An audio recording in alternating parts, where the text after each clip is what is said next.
뉴스로 만나는 돌직구 시간입니다. 오늘은 울산에 우후죽순 생기고 있는 외환거래 실전 체험장에 대해 알아봅니다. 이용주 기자 나와 있습니다. 안녕하세요. 안녕하세요. 외환거래 실전 체험장 어떤 곳인가요? 금융상품 가운데 외환 마진 거래라는 것이 있습니다. 한 나라의 통화를 파는 동시에 다른 나라의 통화를 사서 차익을 노리는 건데 단기간에 원금을 모두 날릴 수 있는 초고위험 투자에 해당합니다. 이 실전 체험장에서는 적은 돈으로도 이 외환 마진 거래를 체험할 수 있다며 울산 지역에서 점포를 늘려가고 있습니다. 영상으로 확인해 보겠습니다.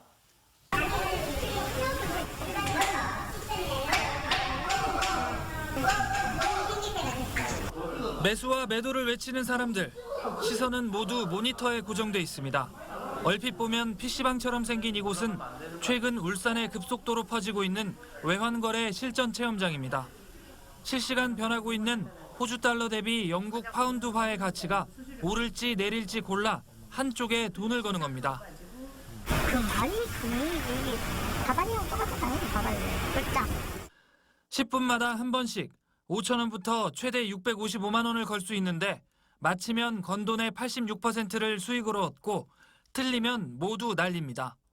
단순한 게임이라고 생각해 발을 들였다가 수천만 원을 날린 사람도 부직 있습니다. 50만 원 에이씨 100만 원 때려본다고.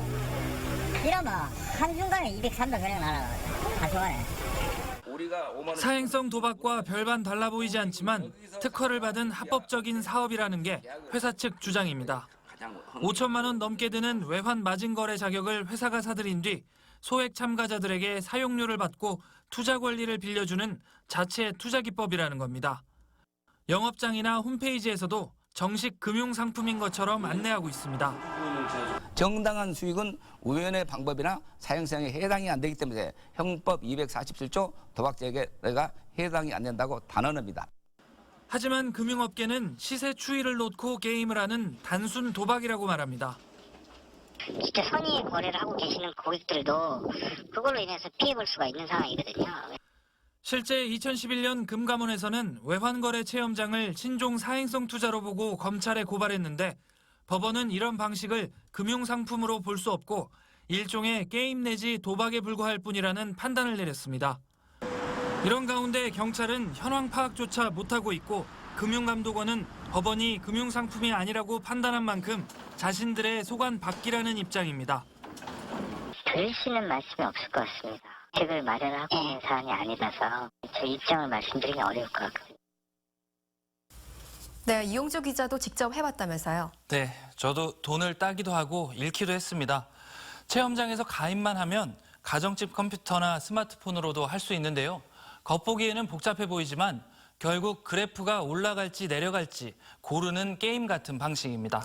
이런 외환거래 체험장은 몇 곳이나 있나요? 네, 지금 체험장을 운영하는 해당 업체에서는 전국에 7, 80곳이 있다고 이야기를 합니다. 여기에 유사업체를 포함하면 100곳이 넘을 것으로 보이는데요. 영업장마다 하루에 수천에서 수억 원이 오갈 것으로 보이지만 관계기관에서는 관리 감독은커녕 현황 파악조차 못하고 있는 실정입니다. 결국 투자로도 도박으로도 결론이 나지 않은 상태에서 체험장 점포만 늘어가는 실정입니다. 네, 이용주 기자 수고 많으셨습니다.